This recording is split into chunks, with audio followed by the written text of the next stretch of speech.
आज मैं आपको बिल्कुल साफ-साफ बताने वाला हूं कि जब छोटा बच्चा बैठ जाता है और खड़ा नहीं हो पाता, तो आपको कौन-कौन से इंजेक्शन लगाने चाहिए, कौन-कौन से आईवी फ्लूइड देने चाहिए और पूरी ट्रीटमेंट लाइनअप क्या होगी ताकि बच्चा दोबारा खड़ा हो सके। आज मैं इस पाड़ी का पूरा इलाज स्टेप बाय स्टेप बताने वाला हूं।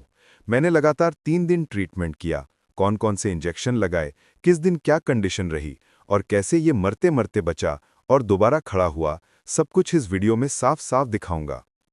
बच्चे कई वजहों से बैठ जाते हैं। कई बार नर्विकल डिजीज की वजह से भी वो बैठ जाते हैं। कभी विटामिन और मिनरल की कमी के कारण बैठ जाते हैं। कमजोरी की वजह से भी बैठ जाते हैं। ऊपर से अगर सही डाइट ना मिले या माँ का दूध ठीक से ना पी पाएं, तो हालत और खराब हो जाती है और आखिर में बच्चा बैठ ही जाता है। जब हमने पशुपालक से पूछा, तो उन्होंने बताया कि ये पाड़ी पिछले 2-3 दिनों से ठीक से खड़ी नहीं हो पा रही है। जब इसे उठाते हैं, तो थोड़ी देर खड़ी रहती है और फिर वापस गिरकर बैठ जाती है। लेकिन आज तो हालत और बिगड़ गई।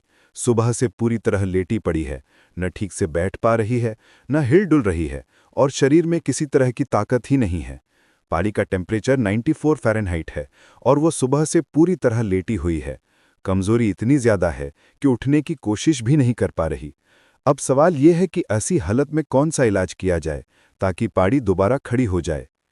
अब जो इलाज मैं बताने वाला हूं, वो लगातार कितने दिनों तक करना है ये भी साफ समझ लो। ये ट्रीटमेंट 3 से 4 दिन तक जारी रखना होगा और जब तक बच्चा पूरी तरह खड़ा ना हो जाए और ठीक तरह से रिकवर ना कर ले, तब तक ट्रीटमेंट बंद नहीं करना है। सबसे पहले हमने इस पाड़ी को आईवी फ्लूइड दिया, डीएनएस 500 ml। इसी डीएनएस में हमने 3 ml ट्राइबिवेट आईवी मिलाकर दिया। इसके साथ 2 ml डेक्सामेथासोन आईवी और 2 ml टोनोफॉस्फेन आईवी भी लगाया।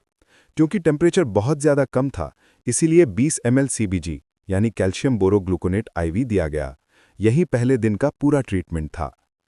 दूसरे दिन जब हम पाड़ी को देखने पहुंचे, उसका टेम्परेचर 99 फ़ारेनहाइट था। पहले दिन यही टेम्परेचर 94 फ़ारेनहाइट था। पशुपालक ने बताया कि कल ये बिल्कुल सीधी लेटी रहती थी, लेकिन आज सुबह से बैठी हुई है।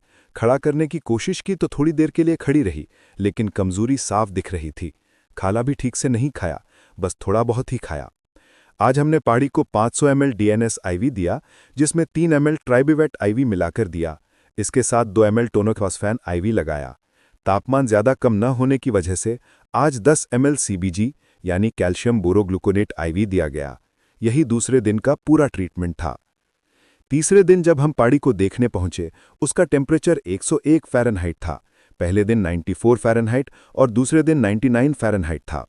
पशुपालक ने बताया कि सुबह यह खुद ब खुद खड़ी हो गई थी, लेकिन शाम को दोबारा खड़ा होने की कोशिश करती थी, पर खड़ी नहीं हो पाई।